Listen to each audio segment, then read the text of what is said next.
mejor licencia disponible es la de estudiante, es la que nosotros tenemos habilitada. Entonces directamente elegimos, vamos a hacer un problema de simetría biaxial y buscamos, o sea, un problema plano, perdón, de simetría plana, de desarrollo plano, y vamos a seleccionar el log W.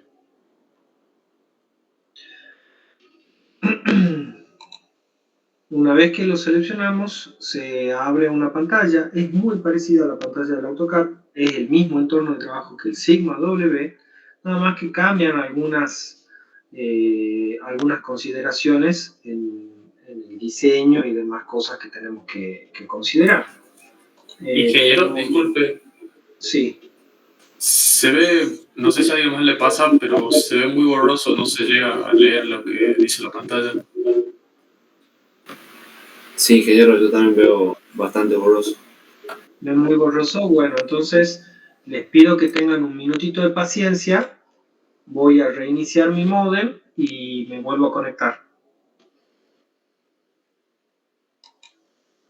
Bien, ingeniero.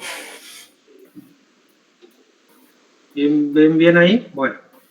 Va por, no sé, debe ser internet o qué, pero por ahí se ve bien y por ahí se pone borroso. Vale. A ver, pruebo otra cosa. Y si no...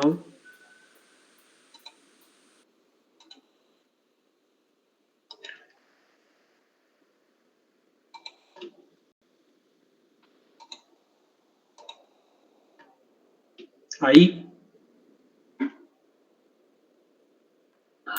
Sí, ahí sí se ve. Ahí se ve perfecto. Ahí está clarito. Bueno, buenísimo entonces.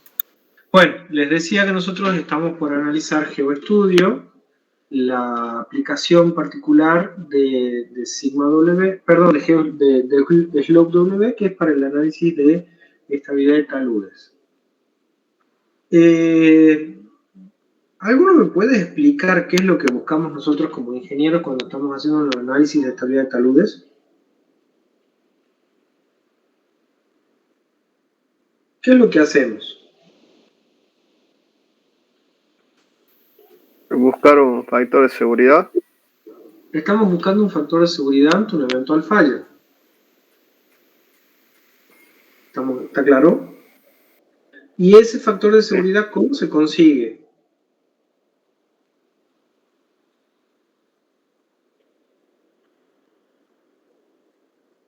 ¿Cómo lo hace? Haciendo un cociente entre las fuerzas o momentos que estabilizan y destabilizan. O sea, las que generan el deslizamiento y las que se oponen. Exacto, pero ¿cómo sacas esas fuerzas que estabilizan y desestabilizan? ¿En base a qué? ¿Qué es lo que tenemos que proponer nosotros? Un ángulo de inclinación del talud. Lo que nosotros suponemos o proponemos es una superficie de deslizamiento. Entonces, nosotros estamos como ingenieros, tenemos una situación en particular que estamos analizando, que puede ser una excavación, puede ser un talud de una montaña que la cortamos para levantar un camino, el talud de un canal, etc. Entonces tenemos un corte que hacemos en el terreno. Y lo que hacemos es empezar a proponer superficies de deslizamiento. ¿Cómo las proponemos en esa superficie? Aleatoriamente, decimos puede por acá, por allá, o ¿cómo hacemos? En base a la geometría, vamos designando a dónde puede llegar a estar el centro. Primero, si es una superficie plana o si es una superficie circular. Si es curva. Si es plana, tiene una serie de parámetros que tenemos que analizar. Y si es una falla curva, tiene otros parámetros que tenemos que analizar. Luego, si es una falla circular, ¿qué es lo que tenemos que saber? Si es de pie, si es, ¿qué más?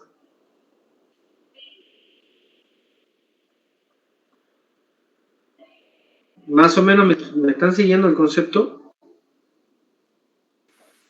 Sí, ingeniero.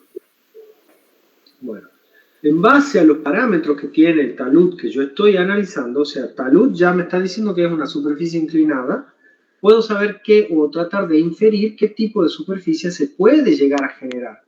Entonces, si yo tuviese que hacerlo a mano, básicamente tendría que ir planteando diferentes puntos, o sea, diferentes superficies, y tantear cuál es la superficie, o sea, tantear cuál sería el coeficiente de seguridad o el coeficiente de estabilidad de cada una de esas superficies, hasta que llegue a una superficie en donde las fuerzas estabilizantes sean iguales a las desestabilizantes, que sería una superficie cuyo factor de seguridad ante el deslizamiento sería igual a 1. Y en ese caso estaría ante ¿qué situación? Límite, situación límite. Crítica, ¿verdad? Sí. Entonces, cuando ustedes tienen el trabajo práctico en donde tienen dibujada la superficie de deslizamiento y les piden que hagan un análisis de estabilidad, ya sea por el método de Felenius o por el método de Taylor, lo que ustedes hacen es plantear el equilibrio de fuerzas en función de las hipótesis predominantes para cada uno de los casos y determinamos el coeficiente de seguridad, que en este caso, si es 1, estamos ante una superficie crítica. Pero llegar a la superficie crítica es todo un trabajo de prueba y error. No sé si se van imaginando la magnitud del problema.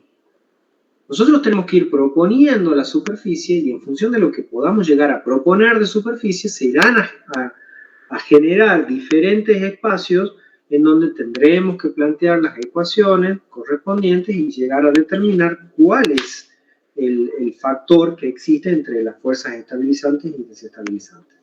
Entonces es un trabajo muy, muy arduo y muy laborioso, la determinación de la estabilidad de los taludes. Por ese motivo es que es muy útil la aplicación de programas de cálculo basados en métodos numéricos, o sea, en este caso métodos de elementos finitos, en donde es muy sencilla la iteración y podemos analizar todas las eventuales superficies de falla que se pueden llegar a generar. ¿Qué métodos de verificación o de análisis de taludes circulares conocen ustedes?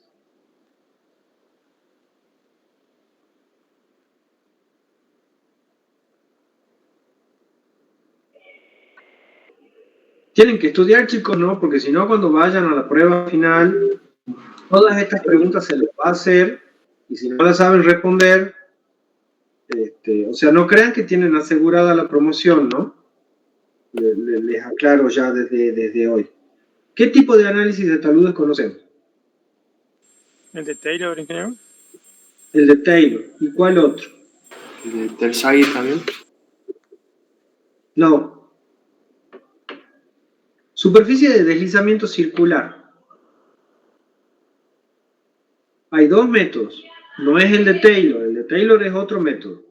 Pero en superficie de deslizamiento circular hay dos métodos que serían los más tradicionales para el cálculo de la estabilidad de esos taludes, que son el de Felenius y el de Bishop. ¿Qué diferencia hay entre el método de Felenius y el método de Bishop? ¿O en qué consisten los métodos? ¿Qué es lo que se hace? ¿Alguno trató de resolver un problema?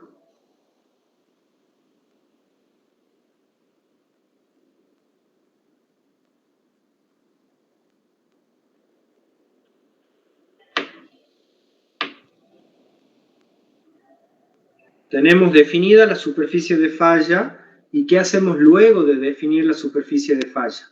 ¿Cómo podemos llegar a determinar el equilibrio entre las fuerzas estabilizantes y desestabilizantes? Puede ser que se divide esa superficie en pequeños tamaños, digamos. ¿Cómo se llaman esas superficies, esas divisiones? ¿Se divide en qué? La superficie se divide en dovelas, en porciones. Y esas porciones, ¿qué es lo que tienen? Tienen características geométricas que nos van a permitir realizar un equilibrio de momentos para poder determinar momento estabilizante y momento desestabilizante. Los métodos de cálculo de estabilidad de taludes arrancan con el método de Felenius, que es el método más tradicional que existe. Al ser más tradicional es el más conservador, ¿Qué quiere decir que un método es conservador, chicos?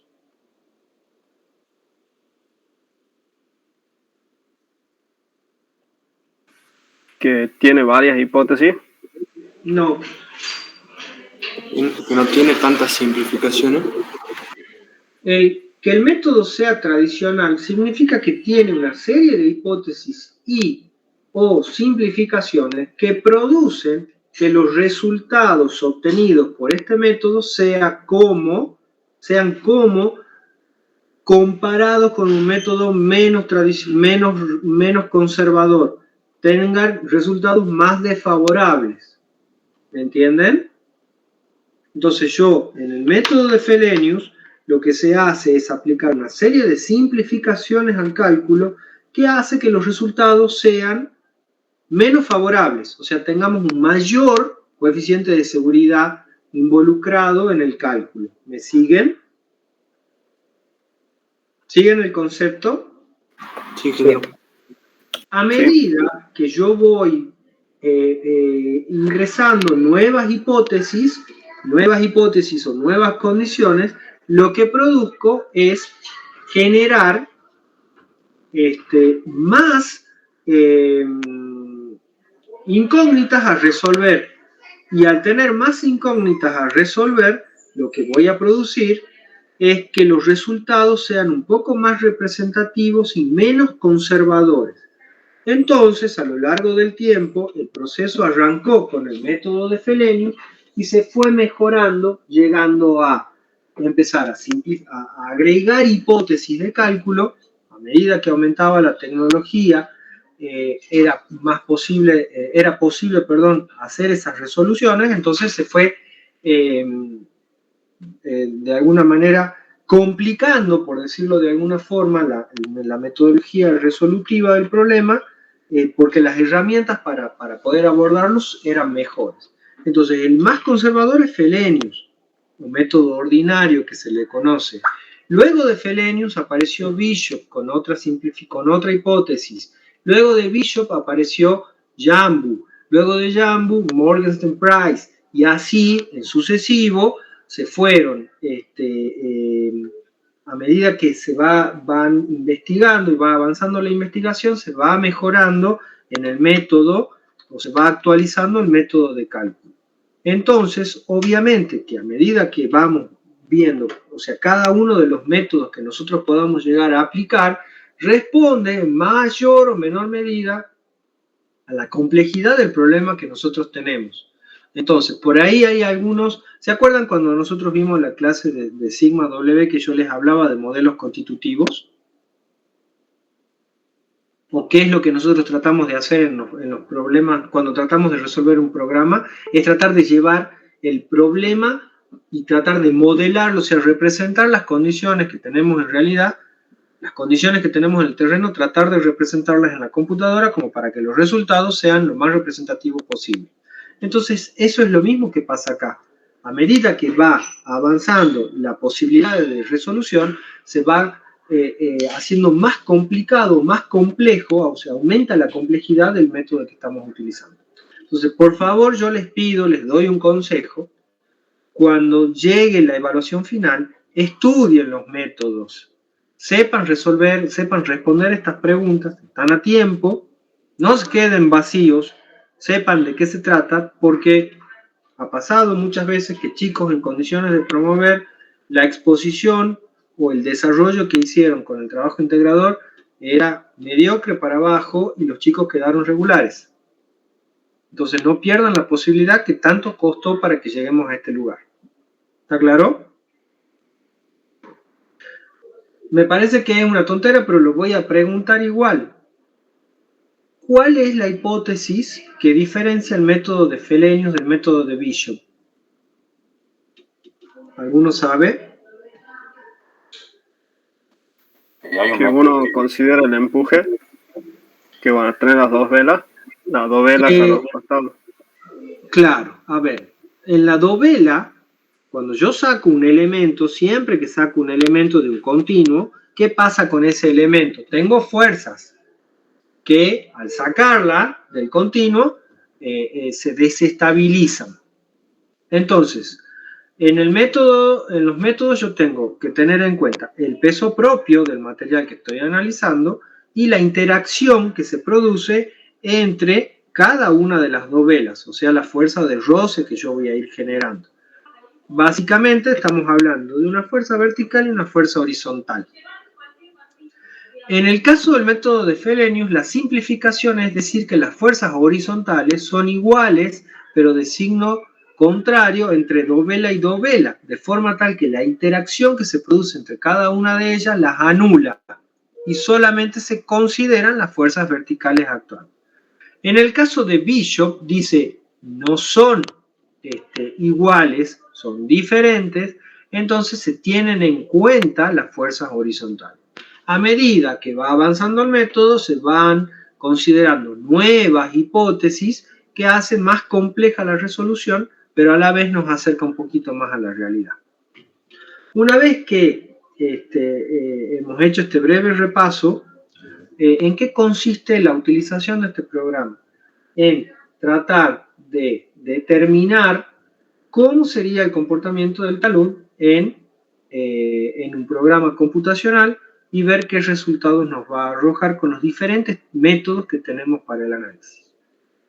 Volviendo al programa en sí, yo les dije que esto se basa en el método de los elementos finitos y en qué consiste en discretizar el continuo, una serie de elementos.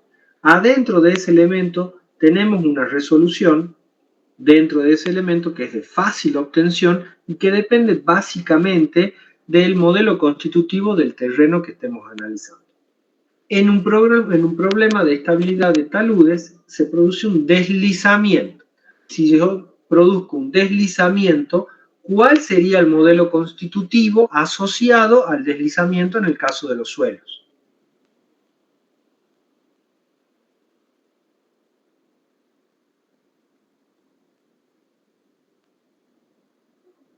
La ley de Coulomb. La teoría del corte, ¿verdad? La ley de Coulomb. Sí. ¿Qué me dice la ley de Coulomb? Que tau, o sea, la resistencia al corte, es igual a ¿qué? A un componente de cohesión más un componente de fricción por la normal. ¿Está claro? Entonces, el modelo constitutivo que acompaña al modelo que estamos generando nosotros para el análisis de taludes responde a la ley de Coulomb. Mohr-Coulomb. Luego de que nosotros definimos el modelo constitutivo, tenemos que ver cuáles de todas las hipótesis vamos a validar, ya sea el método de Fellenius, el método de Bishop, el método de Jambu, el método de Morgenheim y todos los demás que estén, que aparecen considerados en este caso. Con respecto a la utilización del programa, el entorno es muy amistoso, es fácil de definir. Nosotros tenemos, al igual que el AutoCAD, dos zonas de trabajo. Una zona de definición y una zona para el tratamiento de los resultados que vamos a obtener. Cuando nosotros estamos dentro de lo que es la zona de definición, lo que tenemos es la pestaña archivo, la pestaña edición, la pestaña formato, la pestaña definición. La más importante de todas, en principio, es la definición. ¿Por qué? Porque esta nos permite definir las características del problema, desde el punto de vista del proyecto, de la definición de los suelos, definición de la geometría, las condiciones hidráulicas, o sea, si yo tengo presión de poros o no, las superficies de deslizamiento que puedo considerar, etc.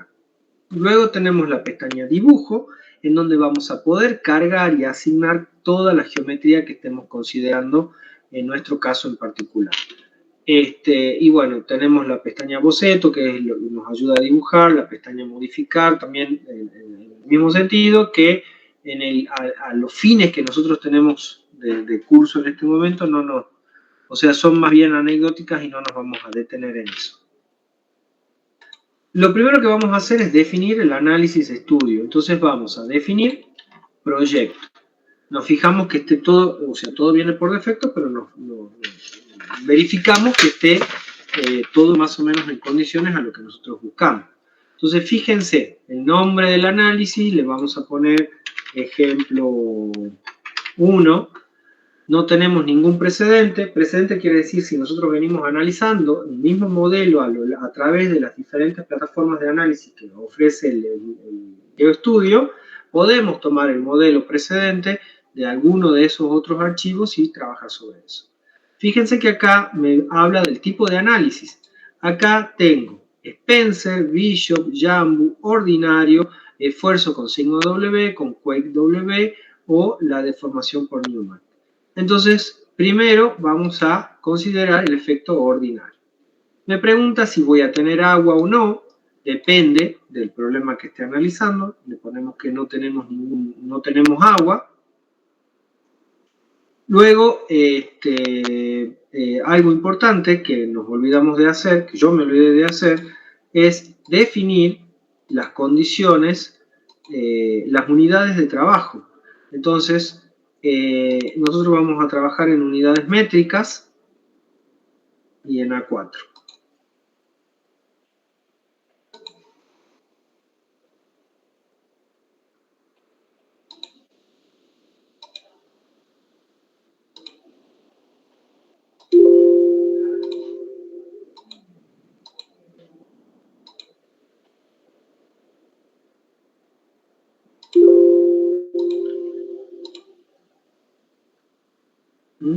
Bien.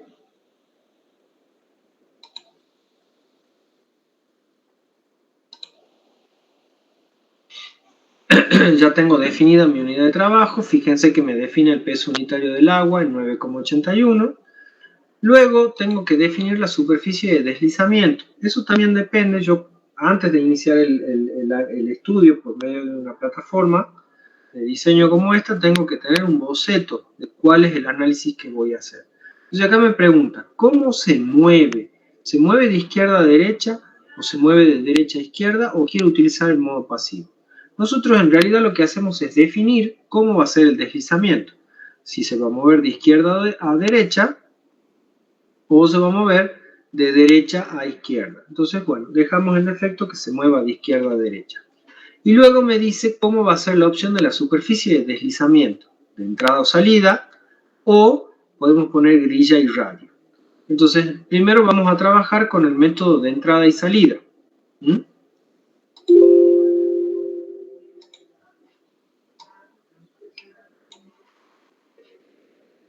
Luego tenemos distribución constante, que eso hace más bien al método que estamos utilizando, y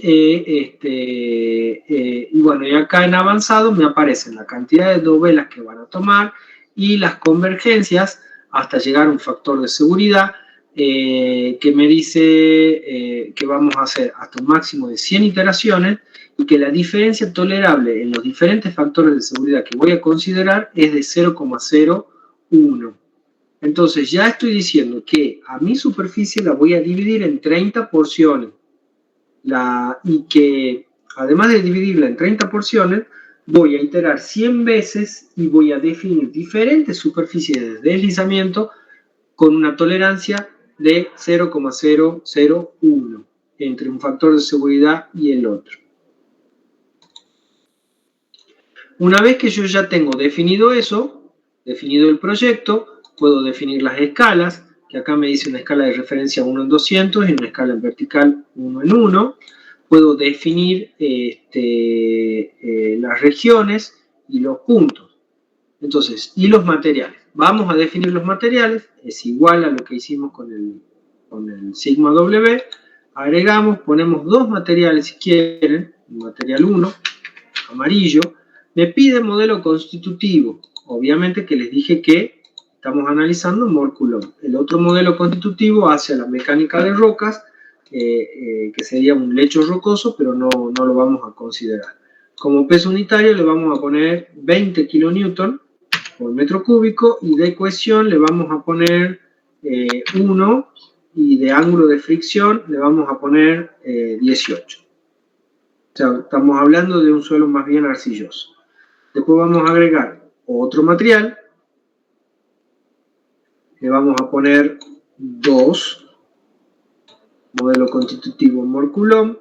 Vamos a ponerle 18 kN por metro cúbico. De cohesión le vamos a poner 0 y de ángulo de fricción le voy a poner 30. O sea, vamos a irnos a una arena. Tenemos los dos materiales definidos y entonces ahora lo que podemos ir a hacer es ir y dibujar las diferentes regiones. Entonces, tranquilamente, es muy intuitivo. Si nosotros tenemos definidos los puntos, marcamos los puntos como en el caso de sigma W, o en este caso en particular que podemos dibujarla sin ningún inconveniente. Entonces, partimos desde el origen de coordenadas.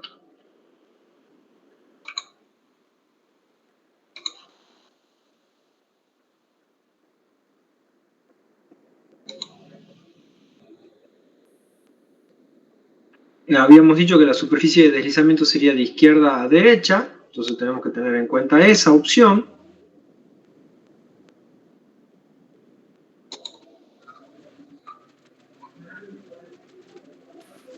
Ingeniero, acá no tenemos como un AutoCAD para ir poniendo por teclado. Sí, tenés la opción de ponerlo por los puntos. Ah, bien, bien. Definís la geometría. Definís la geometría y podés agregar los puntos. Si vos te vas a dibujar puntos, en definir puntos, te aparece un cuadro en donde vos vas agregando cada una de las coordenadas del trabajo que estás analizando. ¿Entendés? Sí, perfecto, gracias. Y vas agregando uno por uno y lo vas dibujando. Chicos, hay un montón de cosas que podemos hacer en función o sea, pueden buscar tutoriales en YouTube, hay un montón que nos permiten trabajar bastante y que es un puntito extra a la hora de hacer una presentación, porque es bastante bueno. En este caso, como habíamos definido dos materiales, lo que vamos a hacer es cortar esto con la herramienta Slice. Entonces ya tengo dos regiones, ¿ven? Entonces ahora lo que hago es asignar, en la pestaña dibujar, pongo dibujar material, le asigno el material 1 abajo y el material 2 arriba. ¿Me siguen, chicos? Sí, ingeniero. Sí. En este caso en particular no es necesario definir condiciones de borde, porque directamente ya las toma, hace los estudios de desplazamiento, o si quieren verlo de alguna manera, la condición de borde que estamos asignando es la superficie de deslizamiento que estamos considerando. Entonces, cuando vamos a dibujar, podemos dibujar la superficie de deslizamiento. Ya en la pestaña definición, nosotros habíamos designado que la superficie de deslizamiento la íbamos a dibujar como entrada y salida. Entonces, lo que hacemos es definir un intervalo por donde va a entrar la curva de deslizamiento y por donde va a salir. Y recuerden que habíamos hablado de que la curva era de izquierda a derecha, por eso lo dibujé así. Entonces ponemos que el rango de entrada directamente cliqueamos, va a ser desde acá, lo estiramos hasta acá. Y que el rango de salida va a ser desde acá hasta acá. O sea, defino unos intervalos de entrada y salida. ¿Me siguen? Disculpe, ingeniero, ¿qué sería esos intervalos de entrada y salida? O sea, Cuando cuando yo empecé la clase les dije que el objetivo del análisis es definir la mayor cantidad posible de curvas de deslizamiento. ¿Para qué? Para poder tratar de llegar a una curva crítica o tratar de evaluar todas las posibilidades de curva de deslizamiento que se puedan llegar a dar en una geometría considerada. Entonces, lo que estoy haciendo con esta manera de inducir esas eventuales curvas es generar o darle una instrucción al programa. Le digo, slope, nosotros vamos a definir un intervalo en donde van a estar todas las entradas de todas las curvas. O sea, no va a estudiar curvas por fuera de ese intervalo. Entonces, la curva van a entrar por ese lado y van a salir por el otro lado. ¿Entendés? Entonces, a medida que vos lo achicás a ese intervalo de análisis, menores resultados vas a obtener. Y a medida que lo agrandás, el programa va a trabajar más en función de las posibilidades que vos puedas llegar a tener. ¿Me entendés? Sí, ahora sí, gracias. Por ejemplo, si vos estás analizando un programa, estás analizando un problema con este programa, y me pones una superficie de deslizamiento muy chiquita, de buenas a primeras, yo te digo que está mal modelado, porque vos concentraste el trabajo en una zona determinada y no sabés qué pasa qué pasa fuera de esa zona. Entonces ahí yo te voy a decir, está mal modelado. Y ahí vos tenés dos opciones. La primera opción es hacerme que me calle la boca y que me contestes, no, ingeniero, nosotros hicimos una modelación grande, un intervalo importante de modelación en el cual pudimos observar que las curvas más críticas se hallaban concentradas entre este punto y este punto. Entonces hicimos una nueva modelación en donde concentramos la entrada y salida de mi curva de análisis en este intervalo para poder evaluar un poco mejor el comportamiento de la curva. Entonces yo ahí te voy a decir, listo, ya está, desocupado, te pongo 10. ¿Me siguen? Sí. Bueno, eso es más o menos de qué se trata. O sea, yo quiero que ustedes me sorprendan con la aplicación del programa, más allá de todo el resto de los problemas que tienen que resolver. Una vez que yo definí los intervalos de entrada y salida, puedo dibujar cargas de superficie, puedo dibujar cargas puntuales, etc. Pero ahora, en base a esta consideración, lo que voy a hacer es darle inicio y que empiece a correr el programa. Obviamente lo tengo que guardar primero.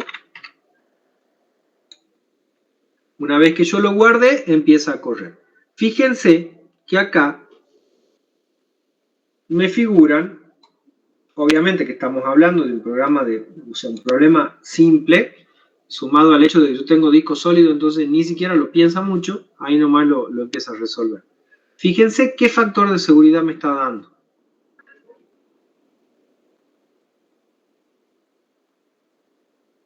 ¿Es estable? No. No, ya se cayó medio talud. Y fíjense qué otra consideración tiene. Miren lo que me dibujó.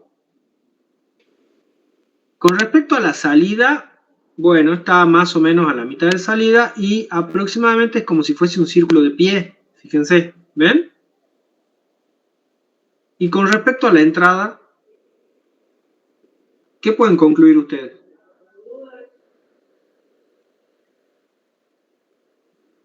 Que hay que ensanchar la entrada. O sea, la entrada hay que hacer más grande la entrada o alargarla. Hay que concentrar la entrada en ese sector porque no es representativo. Fíjense que la curva más crítica, o sea, la que tiene menor coeficiente de seguridad, me está dando en el extremo del intervalo de la entrada. ¿Entienden? Eso está mal modelado.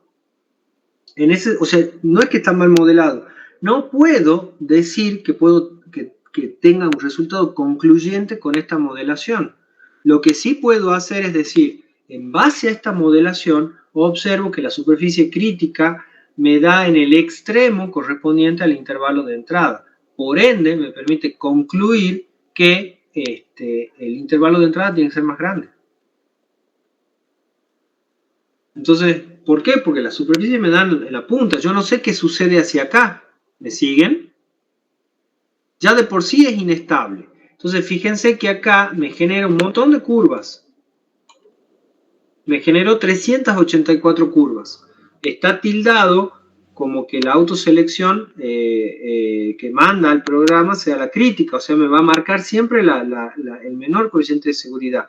Y en función de la precisión que yo le pedí al programa, bueno, tengo un montón de coeficientes y bueno, fíjense que la curva número 384 me está dando un coeficiente de seguridad 1.42. Pero tampoco quiere decir que este sea real, porque fíjense qué pasa acá. ¿A dónde está la curva?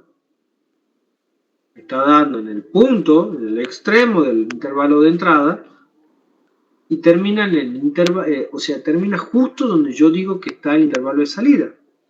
¿Me entienden? Es muy inestable. ¿Y por qué les parece que este talud puede ser tan inestable, chicos? ¿Qué suelo hemos puesto abajo? ¿Una arena?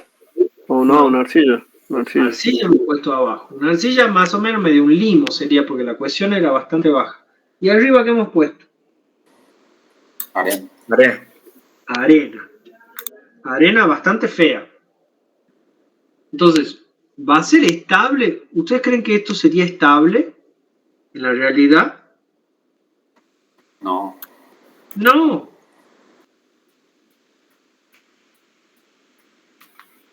No, para nada. No tiene por qué ser estable. Porque en realidad lo que va a pasar es que la arena se tiene que caer. Entonces ahora veamos qué pasa, por ejemplo, vuelvo a la pestaña definición. Vamos a definir materiales y cambiemos un poco los materiales. El material 1 le pongamos mayor cohesión. Y al material 2 también le pongamos cohesión. Le pongamos un poco menos, pero le pongamos cohesión. ¿Mm?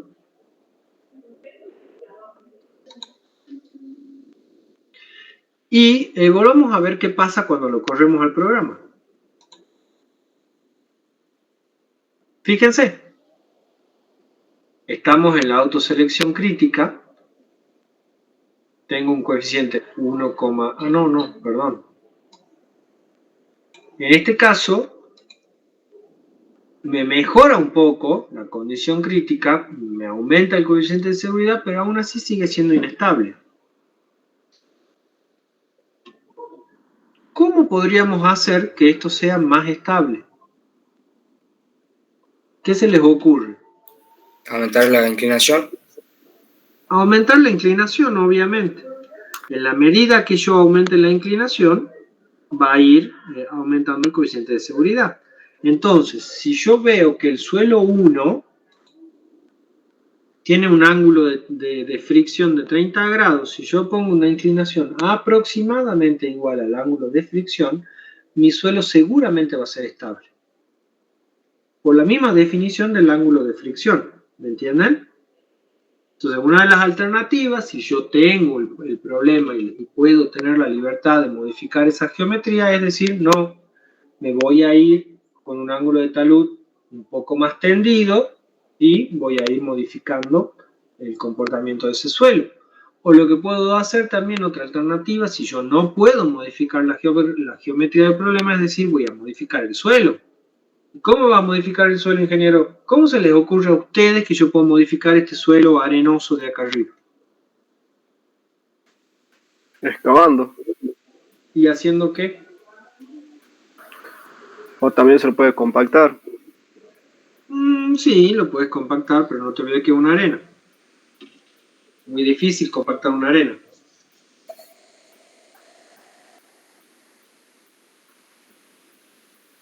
¿Qué podríamos hacer? Ustedes son los dueños de la obra. Y yo vengo y le digo, ingeniero, se me cae el talud. ¿Qué hago? ¿Qué harían ustedes? ¿No se lo puede reemplazar? Lo podés reemplazar, pero sería muy caro. ¿Qué podés hacer? Parecido a reemplazarlo. Mezclarlo con otro suelo. ¿Y con qué otro suelo lo mezclaría? ¿Qué te falta para que ese Con un suelo suelo más cohesivo. Con un suelo más cohesivo. Entonces yo mezclo le aumento la cohesión y al ir aumentándole la cohesión voy generando que el suelo sea mucho más estable y que tenga un mejor comportamiento. Fíjense, vuelvo a la pestaña definición, me voy al material, el material 1, el material 2, le aumento, lo mezclo, le aumento la cohesión, le aumento el peso unitario porque aumenta el suelo, porque lo mejoré, lo que sea, y me voy a analizarlo de nuevo.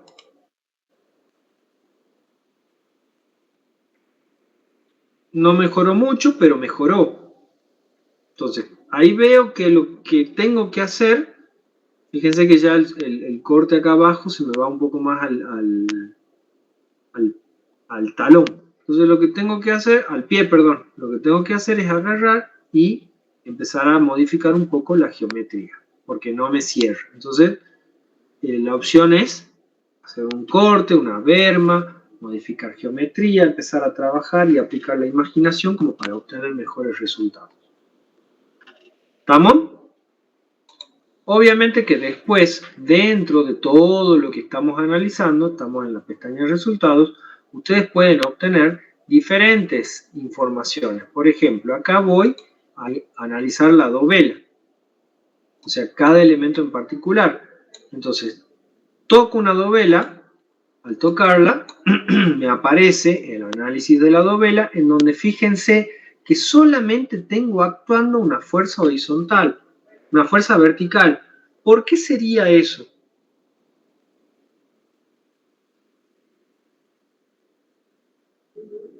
Por el tipo de método empleado. Por el tipo de método empleado. Si yo utilizo otro método, obviamente que voy a tener otro tipo de resultados. Entonces, si yo vengo al problema que tengo acá analizado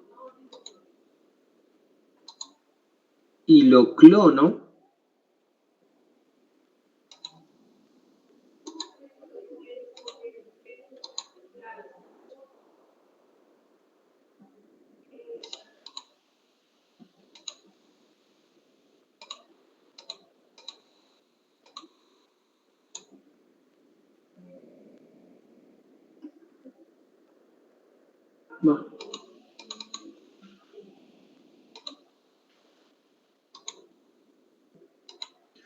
no sé por qué no se puede clonar acá. En la versión anterior te permitía clonarlo al ejemplo. Acá no te deja. Bueno, volvemos a la pestaña de definición y nos vamos a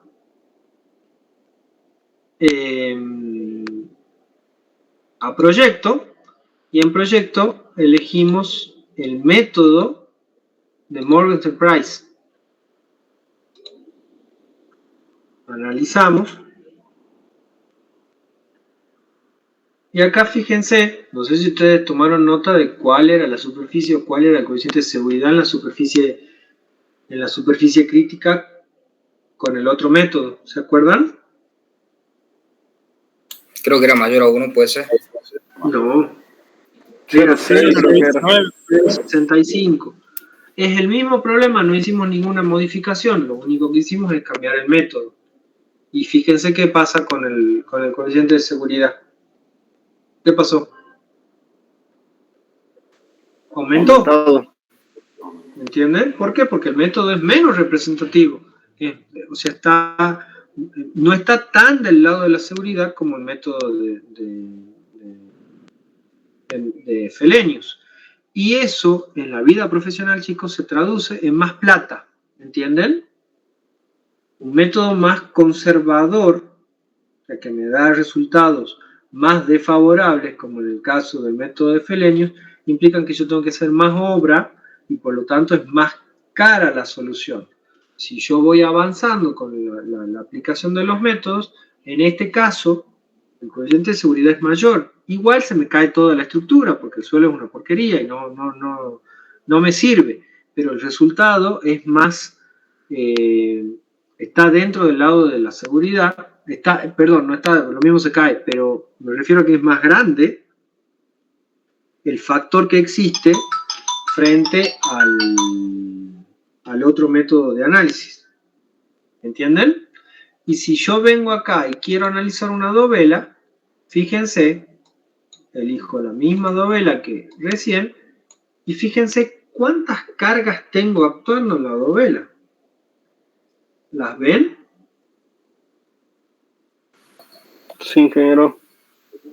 O sea, tengo el peso propio y a su vez estoy considerando en la interacción entre dos velas una componente horizontal y una componente vertical. Y obviamente que eso me traduce en un mayor nivel de ecuaciones a analizar y por ende es mucho más complicado el análisis de los resultados.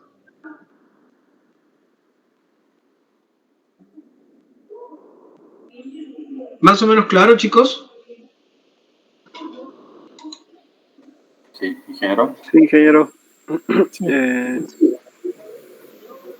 Dígame. ¿Le puedo hacer una consulta? Sí, por supuesto. ¿Qué pasaba cuando usted hacía clic en lo que dice autoselección crítica? Sí. ¿Qué pasaba, digamos? Cuando vos tomas autoselección crítica, es considerar la superficie que te da el menor coeficiente de seguridad. ¿Entendés? O sea, si yo me voy y tomo acá, entre las dos, acá generó 250 superficies de falla. Por ejemplo, tengo una que tiene un factor de seguridad 5. Fíjate lo que es. ¿Ven? Igual te queda marcado en blanco la crítica. Me voy a una que me da un coeficiente de seguridad 1,78. Igual me queda marcada la crítica. Tildo la crítica y vuelvo a la de menor valor. ¿Me siguen? Sí, ingeniero, ahora sí. Bueno, veamos una cosita más. Ingeniero, Sí. Me queda una duda. Entonces, mientras más hipótesis tenga, ¿es menos representativo? No, mientras más hipótesis tenga, es más representativo. Depende, a ver, vamos al concepto en sí. El método de Fellenius lo que hace es aplicar hipótesis simplificativas. ¿Entendés? Eso quería decir. Eso es lo que hace Fellenius. Fellenius dice, ojo que para que yo pueda resolverlo con papel y lápiz, porque ni siquiera calculadora había, tengo que decir que las fuerzas de interacción entre las dos velas no existen o son iguales, o sea, son iguales y de signos y de sentido contrario. Entonces Fellenius anula toda la interacción entre dovela y dovela, que sabemos que no es real, algo tiene que interactuar. Entonces aplica hipótesis simplificativas, lo simplifica el cálculo, saca incógnitas. El método de Bishop, que es el que continúa Fellenius, dice, no, espere, no puede ser que no haya nada entre dovela y dovela. Lo que voy a decir es, las verticales, la fuerza de interacción vertical entre dovela y dovela va a ser igual y de sentido contrario. Entonces se anula. Pero las horizontales no. Tienen que existir. Entonces Bishop genera, o sea, una hipótesis menos simplificativa, pero da más incógnita. Bishop. Después aparece Jambu y dice, no, ahora que yo tengo calculadora, digo que las fuerzas verticales y las fuerzas horizontales de interacción entre las dos velas no se pueden simplificar, pero se van a calcular de acuerdo a la siguiente expresión. ¿Entendés? Entonces, todos tratan de retirar, o sea, la gran simplificación de Bishop, pero en la medida de sus posibilidades van tratando de ver cómo acomodan los resultados. Hasta que después aparecen las computadoras, aparecen los métodos de elementos finitos y nos permiten hacer cálculos más parecidos a lo que sucede en la realidad. Y obviamente que mientras más nos vamos acercando a la realidad y vamos sacando todas esas simplificaciones, los coeficientes van a ir creciendo porque los métodos tratan de ser un poco más reales. ¿Me siguen? Sí, ingeniero, ahora sí, ya me quedó claro. La última cosa que nos resta ver es la otra metodología que tenemos del ingreso o de la definición de las entradas y salidas, de la superficie de entrada y salida de la superficie de deslizamiento. Entonces vamos a definir, y en proyecto, en superficie de deslizamiento, nosotros habíamos puesto entrada y salida. Ahora lo que vamos a hacer es definir mediante grilla y radio. Fíjense que se borraron los intervalos de entrada y salida que habíamos considerado. Ahora vamos a dibujar superficie de deslizamiento y me aparecen, se me activaron cuadrícula y radio. Entonces lo que hacemos es, en cuadrícula, definir un espacio en donde decimos puede llegar a estar el centro de la eventual superficie de falla. Entonces me dice cuántos incrementos voy a considerar. Bueno, le pongamos 10 por 10, ¿verdad? Lo hagamos un poco más denso, como para poder analizarlo. Y por otro lado, tengo que poder dibujar los radios. ¿Qué quiere decir? Que yo tengo que más o menos, en función del tipo de suelo, del ángulo de inclinación y del estudio de la teoría que yo haga, ver cómo pueden ser esos ángulos de esas tangentes a las diferentes curvas que se me puedan ir produciendo. Entonces digo, bueno, vamos a tomar desde acá, puede ser que pase por acá, y venga desde acá, y hasta acá.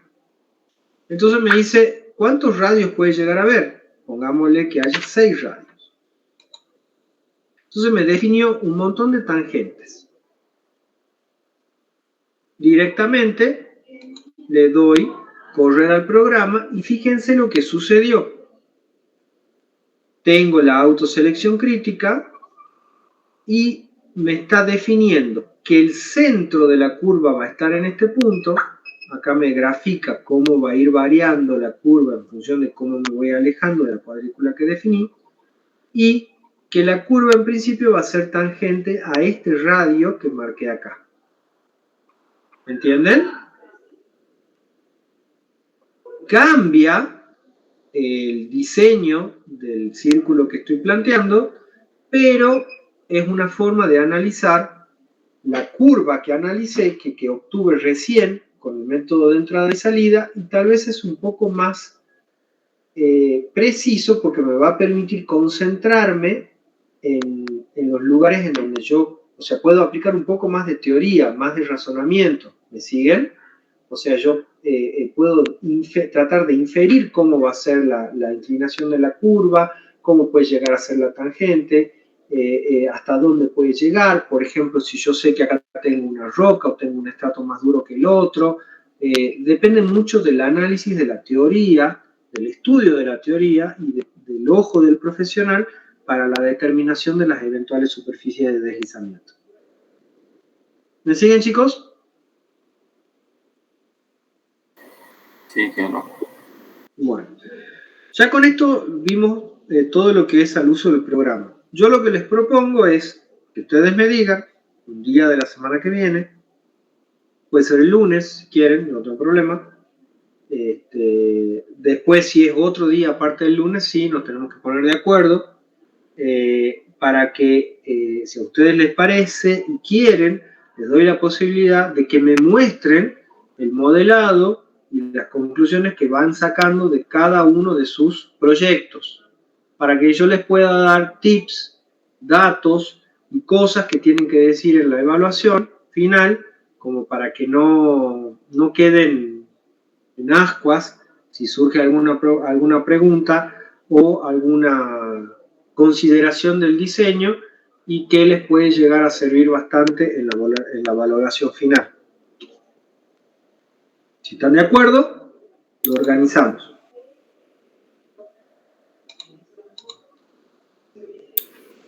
Bien, ingeniero. Sí, el día de clase, el miércoles, podría ser. A mí se me complica el día miércoles. A ver. No, sí puede ser, no hay problema. A las 8. Capaz que un día, no sé cómo estarán los chicos con el tema de los horarios de las otras materias, pero estaría bueno que sea lunes o martes, como para, por si tenemos dudas y tenemos que corregir cosas, lo hagamos con tiempo. Bueno, hagamos una cosa. El lunes es feriado, yo tengo clases de consulta con ustedes. El link de la consulta está publicado en el aula virtual, es el mismo link de siempre. Entonces, si ustedes me dicen que se van a conectar el lunes, un par de grupos, vemos lo que tengan de avance hasta el lunes. Y si me dicen que el miércoles quieren que nos volvamos a conectar en el horario de clases, ya que no, creo que no. ¿Tienen clases el miércoles o no? No, ya hemos terminado. Figura como consulta el programa. Bueno, si quieren, nos conectamos a las 8, eso sí les voy a pedir al grupo que quiera, y yo les puedo ver, ustedes me muestran, o sea, ustedes comparten y me van mostrando lo que han hecho y yo les puedo ir dando todas las sugerencias y correcciones que lleguen al caso. Bien, ingeniero. Bueno, entonces, Ingeniero. los espero el lunes a las 2 de la tarde, a los que puedan. Ingeniero, Mándenme una un email, por consulta. favor, confirmándome la presencia. Bien, perfecto. Ingeniero, Sí. tengo una consulta. Hay una versión que tenemos que descargar porque usted está usando la licencia de estudiante, me creo, pero no sé Sí. cómo activarlo, cómo ponerla en el Cuando vos abrís el programa. programa, lo inicializás, la pantalla de inicio que te aparece te dice usar la mejor versión, la mejor licencia disponible. Directamente por defecto viene la licencia de estudiante.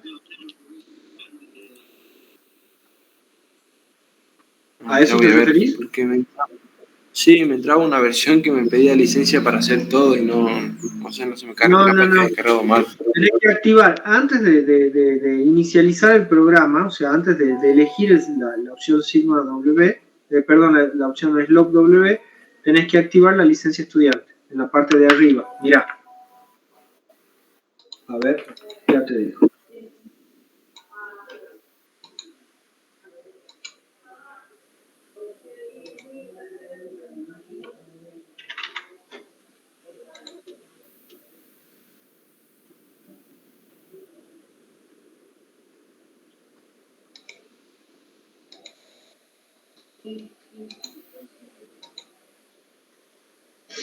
Fíjate en la pantalla de inicio, cuando vos abrís el programa, te dice acá arriba, a la par de GeoStudio 2021, te dice las licencias que tenés.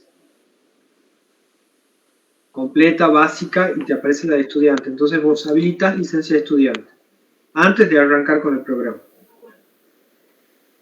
Ah, bien, perfecto. Ya voy a Acá revisar seleccionás entonces. cuál es la plantilla que vas a querer utilizar, en función de las impresiones que vayan a realizar ustedes y de las unidades que trabajen, y directamente el tipo de análisis que quieren hacer. ¿Alguna otra consulta? Yo, ingeniero, yo le había pedido para hacerle un par de consultas del proyecto. Sí. No hay problema, decime. Sí. Bien, ahí le comparto pantalla.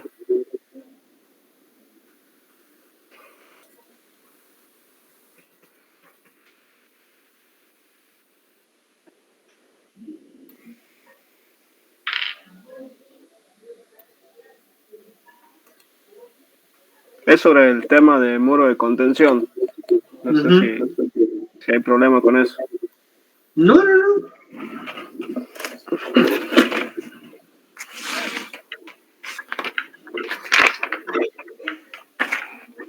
Chicos, están desocupados, ¿no? El que quiera quedarse se puede quedar, no hay ningún problema. Los demás están desocupados.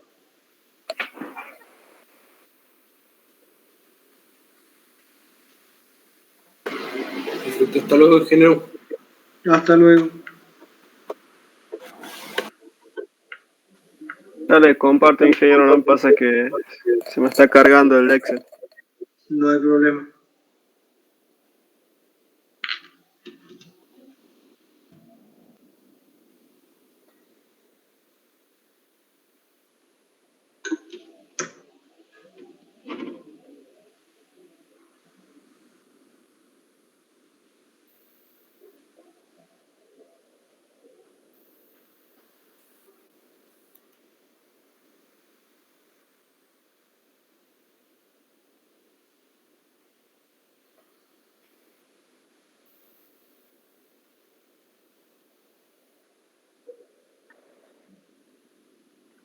No sé si usted puede ver ahí.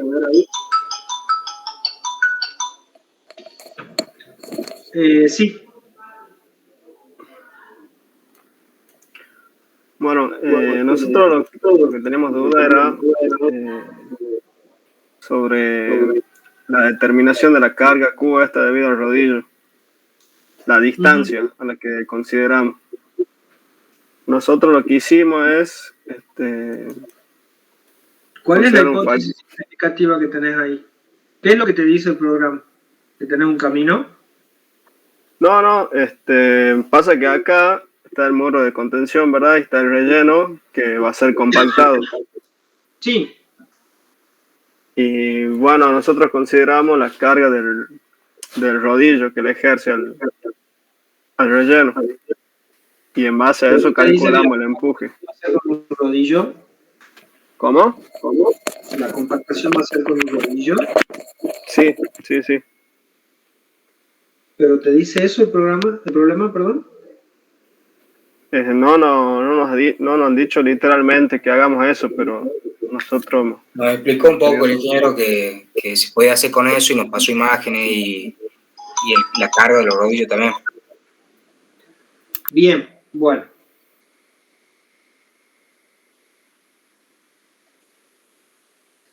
Entonces, ¿cuál es tu duda? ¿Consideras un rodillo que va a pasar a esa distancia? Sí, pero habíamos hecho el cálculo de la distancia.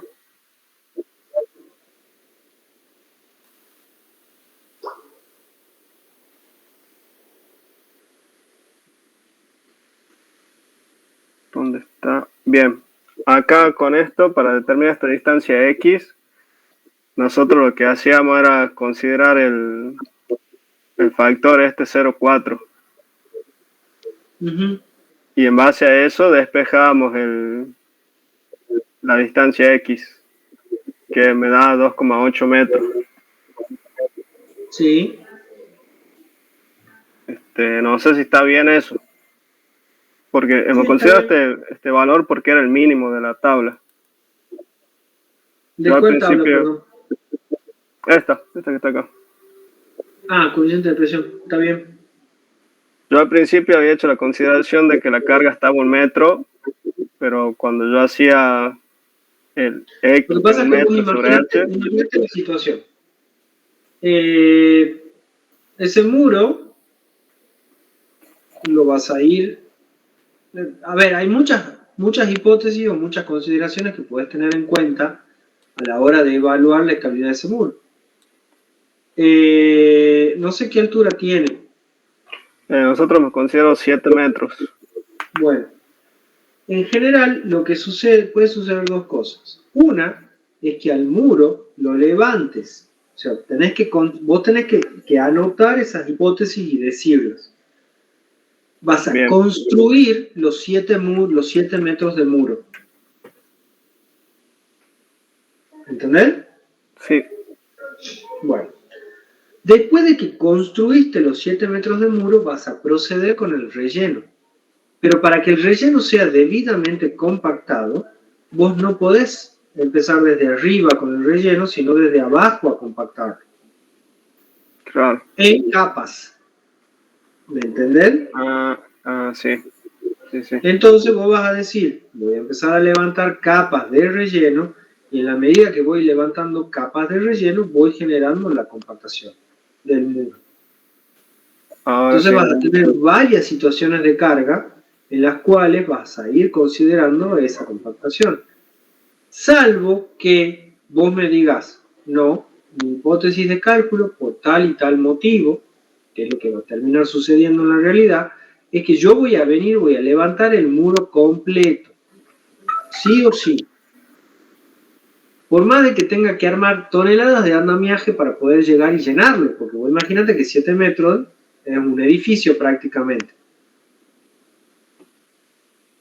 Entonces, hay que trabajar, o sea, hay que trabajar mucho para poder hacerlo. Pero ponele que esa sea tu hipótesis. Entonces voy a decir, bueno, yo empiezo, arranco, llego, termino el muro. Una vez que termino el muro, empiezo a hacer el relleno. Entonces ahí va la segunda hipótesis.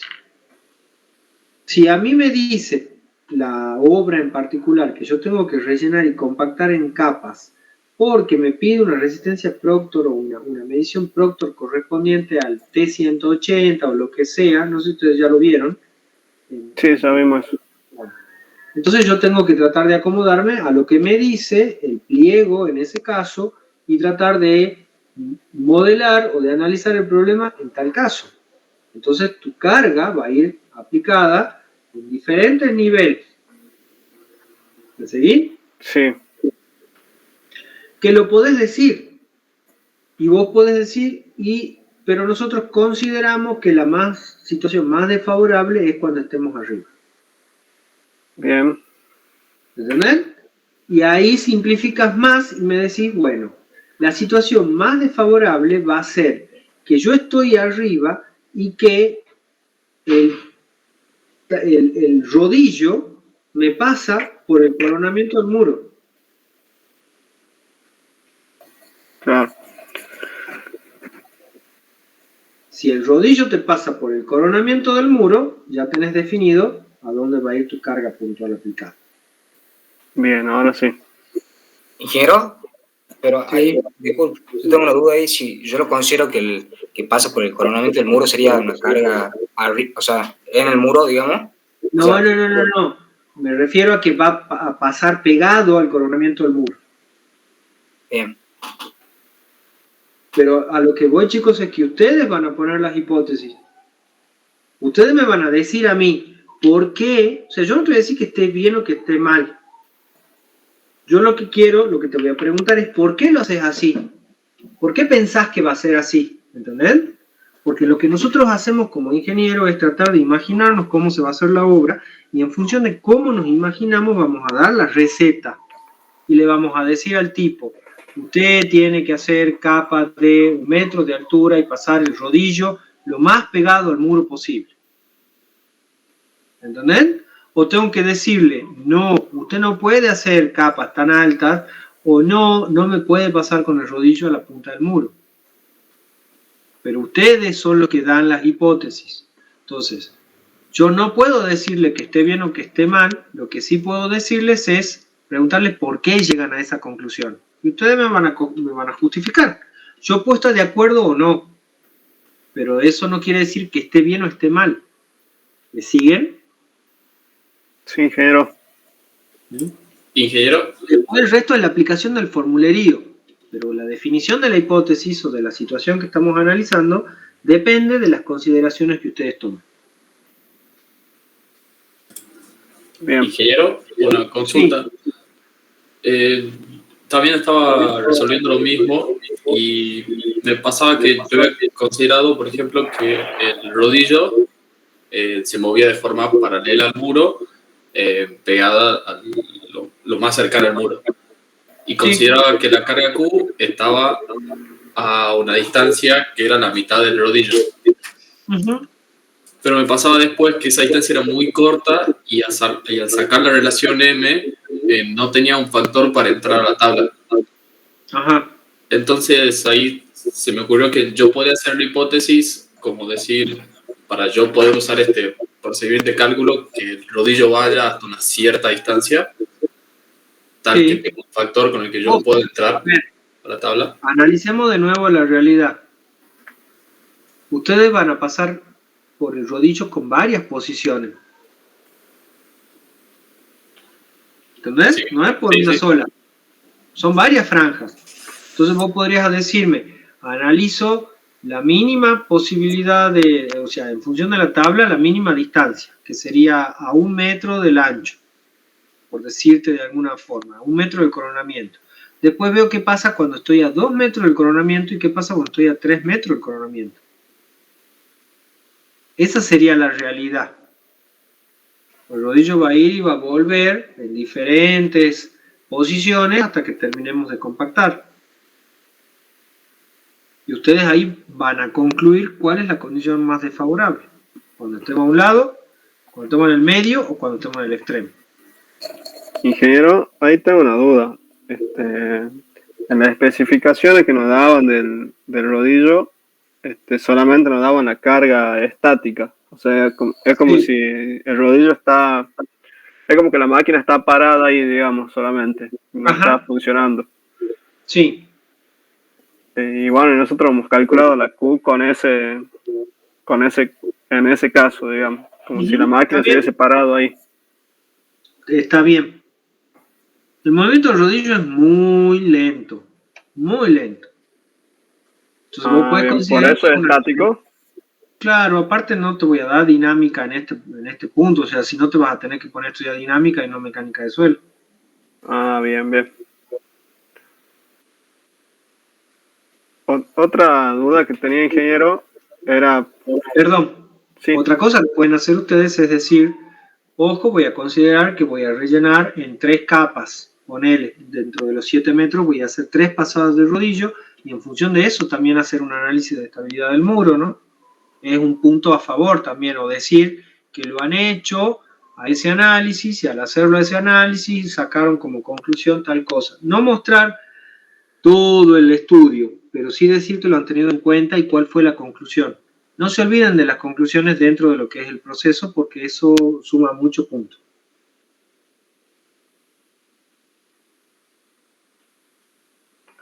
Bien. Otra cosa que tenía duda es que, por ejemplo, este diagrama de tensiones está hecho por una carga vertical, pero como que está en un plano horizontal. Y yo acá lo tengo inclinado. Entonces, lo que yo consideré es que mi diagrama de tensiones acá va a ser... Lo que pasa es que vos no vas la a resultante poder va a hacer ser perpendicular. Claro, no vas a poder hacer ese tipo de compactación en un plano inclinado. Ajá, claro. ¿Y cómo se hace en esos casos? No, vos vas a ir haciendo en planos horizontales y al final lo vas a cortar con una moto niveladora. O sea que yo tendría que considerar como si estuviera horizontal. Y no influye acá la inclinación del muro, porque acá el muro es vertical y yo tengo un muro con inclinación. No, en este caso no. O sea, yo directamente puedo calcular la resultante P. En realidad lo que tendría que ver ahí, perdón, ¿no? Pero sí, estas son las aplicaciones que vos tenés para el caso de una carga puntual y bajo la teoría de Rankine. Sí. Vos tendrías que ver, ahí no estás aplicando Rankine, ahí estás aplicando Coulomb. ¿O estás aplicando Rankine? Sí, Rankine. Bueno, entonces no podés tener muro inclinado en Rankine. Bien. Tenés que aplicar una simplificación en la cual vos consideras una proyección vertical y decís que ese pedazo de suelo es parte del muro. Porque se supone que es estabilizante esa porción de suelo. Claro. Fíjate bien cuáles son las hipótesis en el método de Coulomb y en el método de Rankine. Si vos tenés el método de Coulomb, en el método de Coulomb ya tenés la alternativa del plano inclinado y de la carga puntual trabajando. En el método de Rankine va sumando situaciones, pero también bajo una serie de hipótesis, ¿no? Si vos me das ese problema en particular, salvo que te lo expresamente te dicen que utilices Rankine. Sí, en el enunciado dice eso. Bueno, en mi grupo me pide con Rankine. Aplicar las consideraciones que te dice Rankine. Bien. Bueno, y también tenía una duda cuando vamos a calcular la estabilidad al vuelco y al deslizamiento. Cuando voy a calcular la estabilidad al vuelco, por ejemplo, ¿yo tengo que considerar esa carga aquí también o no? Claro. ¿Y los empujes? Depende. No necesariamente tenés que considerar la estabilidad al vuelco. No, es que nos piden al vuelco, al deslizamiento. No necesariamente tenés que considerar la aplicación de esa carga en el vuelco, porque esa es una carga estabilizante. ¿Me entendés? Claro, entonces me influiría en el momento estabilizante, digamos, o sea, sería más grande. Claro, entonces estaría desde el punto de vista de la seguridad y no va a ser una carga que va a estar siempre. Entonces no debería estar dentro de la estabilidad del deslizamiento, al vuelco. Ah, bien. Claro, si me genera estabilidad, no la considero. Claro. Y el empuje que me generaría esa carga, sí me va. Porque yo acá, mire, cuando saco el empuje, ¿dónde está? Aquí. Cuando yo logre calcular el empuje, voy a tener acá una componente Voy a tener una fuerza horizontal que sí me va a generar un momento de vuelco. Dame un segundo.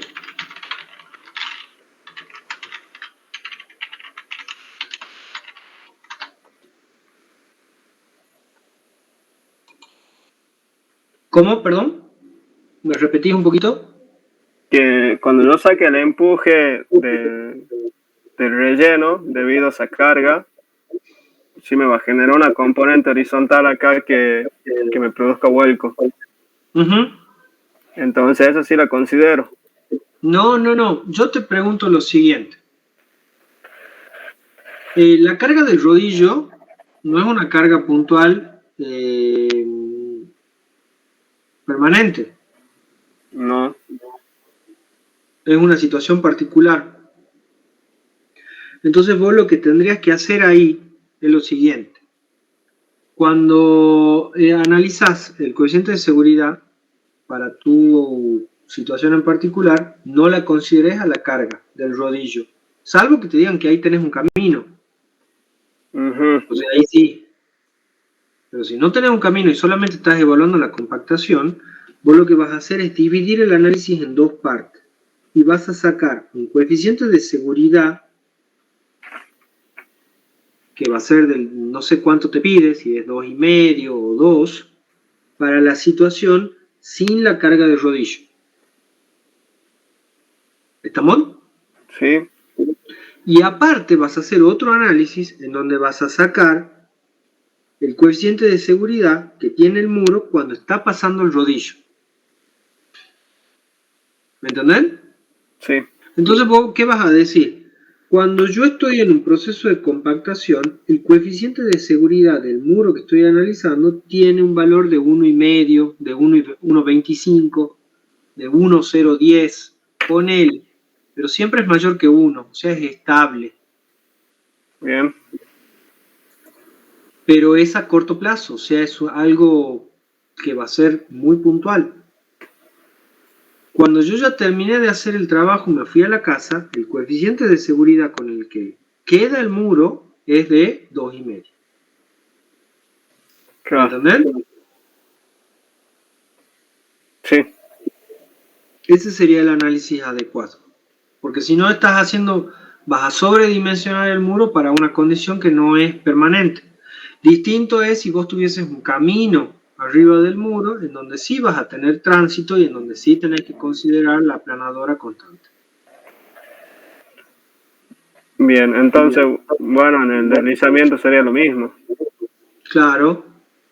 Considero para la situación para el con relleno, rodillo y rodillo. Bien, ahora sí. Y bueno, Ingeniero, disculpe. Perdón, no. Sí, pregunta. No, ahora quería preguntar ese de lo que vos estás planteando con rodillo, sin rodillo. Yo lo había planteado, digamos, sin rodillo, porque no sabía que era necesario. Pero sí o sí, entonces se tiene que plantear las dos opciones, ingeniero. Claro, pero vos no podés condicionar el diseño del rodillo. Tenés que saber que es estable cuando le pases el rodillo. Pero no tiene que ser el coeficiente de seguridad último que te pide para el diseño, ¿entendés? No puedes condicionarlo al rodillo, porque el rodillo no es una situación permanente. O sea, cuando pase el rodillo, ¿cómo? Yo ya sé que mi estructura es segura. Exacto. Y solo sería como una verificación, nada más. Claro, exacto, una verificación de que cuando vos pases el rodillo no se te va a volcar el muro. Bien. Entonces, cuando voy a hacer el hundimiento tampoco lo considero, solamente considero el relleno. Vos siempre tenés que considerar, o sea, vos tenés que sacar, es como que vas a hacer dos análisis. Uno, el análisis para todas las cargas actuantes de manera permanente. Ajá. Y vas a dimensionar el muro en función de los coeficientes de seguridad que te pide. Ponele que te dice un factor de seguridad al vuelco de 2,5, al deslizamiento de 1,5, al hundimiento de 1,75. Bárbaro. Esos son los factores de seguridad que te pide. Ponele, te estoy diciendo, ¿no? Sí. Una vez que vos tenés esos factores de seguridad considerados y dimensionaste el muro, vas a analizar la situación extrema del rodillo y vas a decir, cuando yo estoy en el proceso constructivo pasando el rodillo, el coeficiente de estabilidad al vuelco es de 1,2.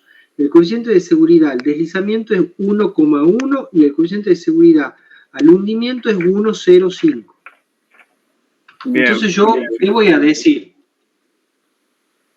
Es estable el muro, no se volcó, no se va a volcar, no se va a hundir, no se va a deslizar cuando esté pasando el rodillo.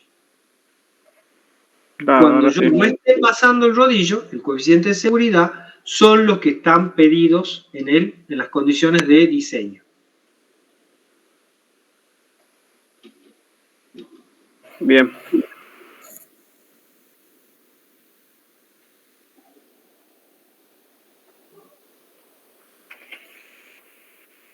Bueno, eso era todo lo que tengo anotado por el momento. Bueno.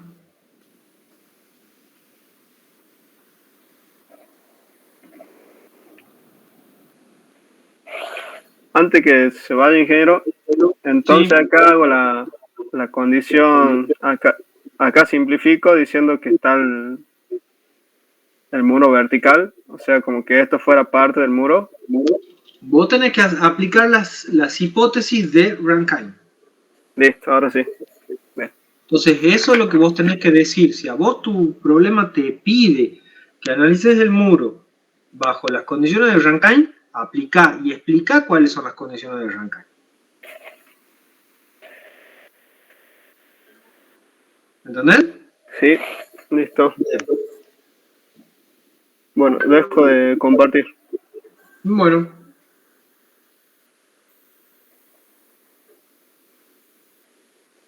¿Alguno más tiene otra consulta, chicos?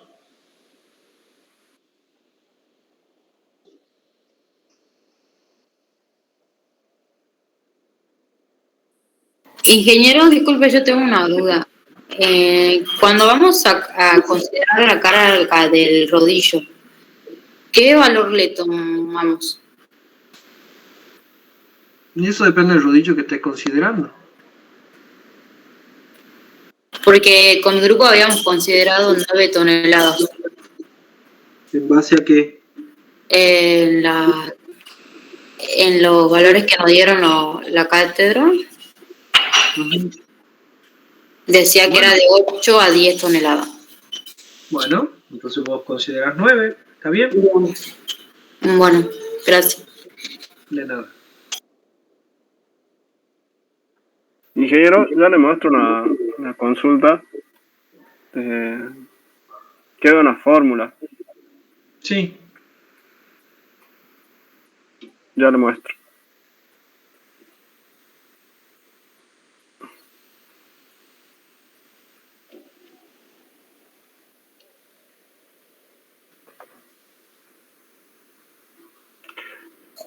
Bueno, yo ayer estaba en consulta con la ingeniera Pons y ella nos había explicado que cuando vayamos a hacer la verificación al hundimiento, que a la carga del rodillo, si era despreciable, no la considerábamos. Y es lo que te estoy diciendo, ¿entendés? Si la carga es despreciable, lo considerás o haces el análisis que te acabo de decir. Sí, si la carga no es despreciable, decís, bueno, no, el coeficiente de seguridad disminuye, pero no llego a colapso. Claro, ¿Cuándo pero cuando el coeficiente que yo tenga sea menor a 1. Lo que estábamos por hacer era considerar las cargas en la cimentación estaban por sacar la presión de contacto sobre la cimentación. Y entonces queríamos ver si esa carga que íbamos a tener de rodillo influía o no. Claro, está bien. Entonces ella nos dijo que, bueno, que podíamos estudiar cómo se transmite esa carga en profundidad, si es relevante o no. Exacto. Entonces yo lo calculé con la fórmula que teníamos de la teoría de Businec. Sí. Y ahí me quedó una duda si está bien la fórmula o no. Ya le comparto pantalla.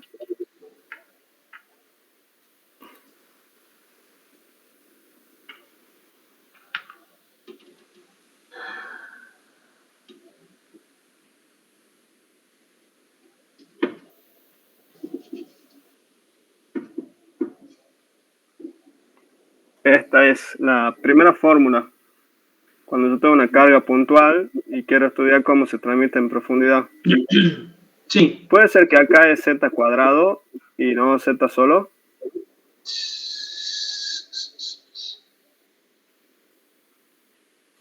A ver, dame un segundo.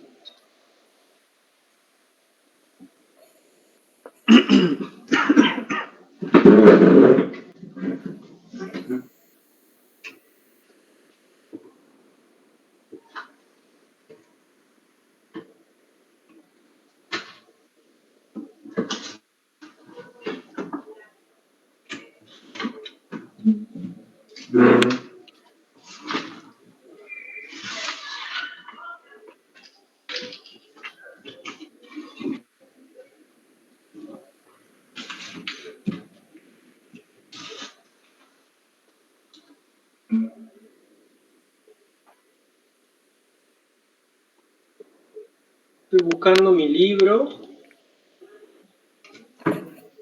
Porque yo hice el análisis dimensional y no da, digamos, o sea, me da una fuerza sobre kilonewton por metro, por ejemplo, tonelada por metro. Y no tendría que ser por metro cuadrado. Acá está. Dame un segundito.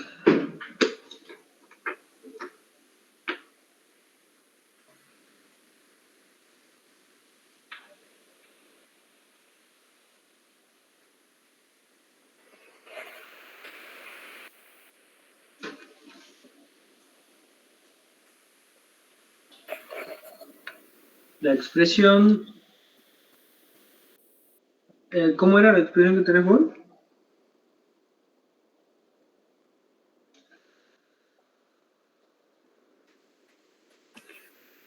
Para mí acá era z cuadrado.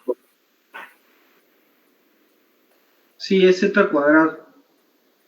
Pero sí, porque yo hice el cálculo y me quedaba Es P sobre z cuadrado por 3 sobre 2 pi por... Bueno, acá te dice coseno a la quinta sobre radio a la quinta y en realidad en otras expresiones figura como el coseno cuadrado, coseno a la quinta de alfa. Pero está bien. Sí es P sobre z cuadrado. Ah, bien. Sí, se me había generado duda. Bien. Bueno, gracias, ingeniero. De nada.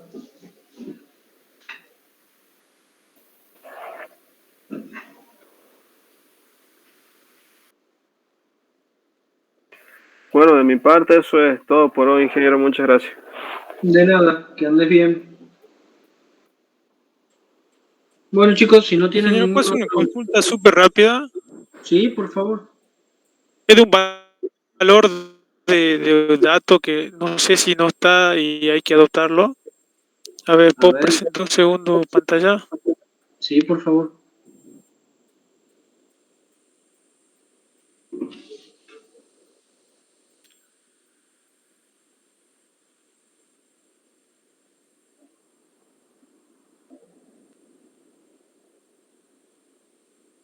¿Sí está bien ahí? Sí. Ingeniero, una parte para calcular la cohesión no drenada.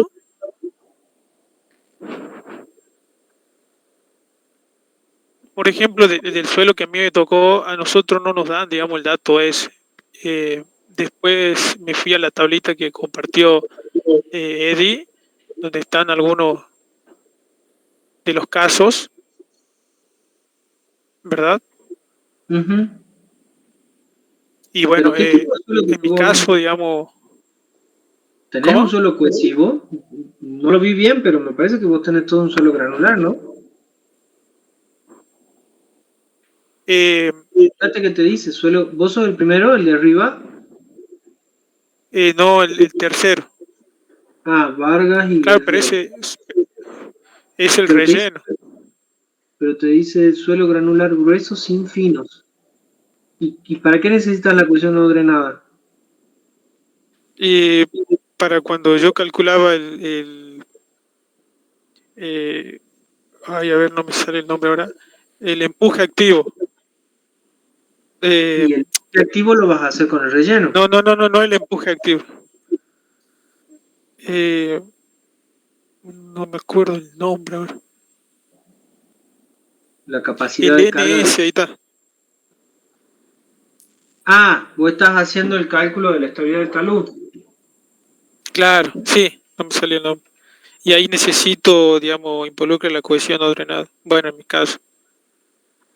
Es que no me deja abrir el Excel, tengo un problema ahí, si no ya lo hubiese mostrado. No, está bien, está bien, está bien. Te dice, a ver, pasar para el grupo, que apliques el método de Taylor para el cálculo de talud. Sí, sí, sí, sí. Y bueno, podés adoptar la cohesión no drenada que te pide ahí, que te da ahí. Claro, esa era mi pregunta, digamos, si yo podía adoptar de ahí, porque como no nos dan el dato. Y bueno, y también quería preguntarle, se me hacía medio grande.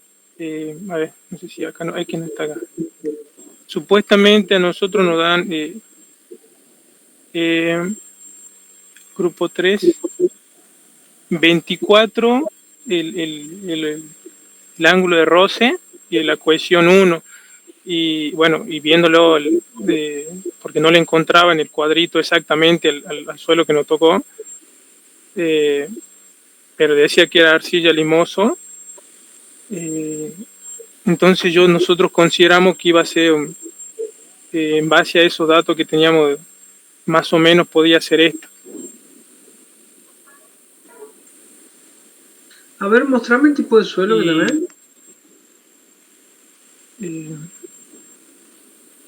Pasa que... No, en la tablita que en el enunciado. Claro, en el enunciado dice que nosotros tenemos un suelo arcilloso, limoso, con baja plasticidad, creo. Está bien. Y bueno, como no nos dan, digamos, el dato de la resistencia, de la cohesión no drenada, lo vinimos a adoptar de aquí. Y para nosotros, en base a los datos que también nos dan del coeficiente de roce y la cohesión, es muy próxima a esta.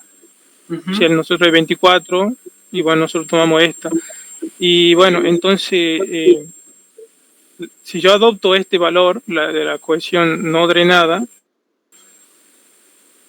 lo paso a tonelada sobre metro cuadrado, me da de 10.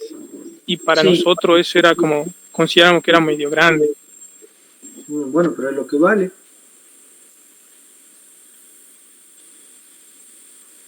Claro, no, bueno, por eso esa era exactamente la pregunta, si no era, no lo consideramos un valor un poco más chico, porque nosotros lo veíamos medio grande. Y si está bien, digamos... entre 10 y 5, si querés. Y vos tenés 24... Claro. Fi vale 25... Ah, bueno, sí. 24. 24, sí, está bien. Podés decir que vale 10, podés decir que vale 8. Podés inferir ese valor. Bien. Bien, esa era la pregunta, porque nosotros teníamos esa duda, digamos. Pensé que iba a dar un valor más chico, y bueno. Bien, nada más, eso era, ingeniero. Bueno.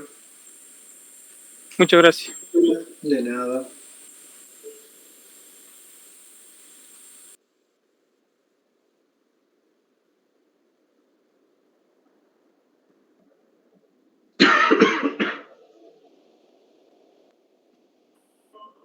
Bueno, chicos, si no tienen más dudas, nos vemos el lunes. Hasta luego, ingeniero. Hasta luego, ingeniero. Gracias. Hasta luego, ingeniero. Gracias.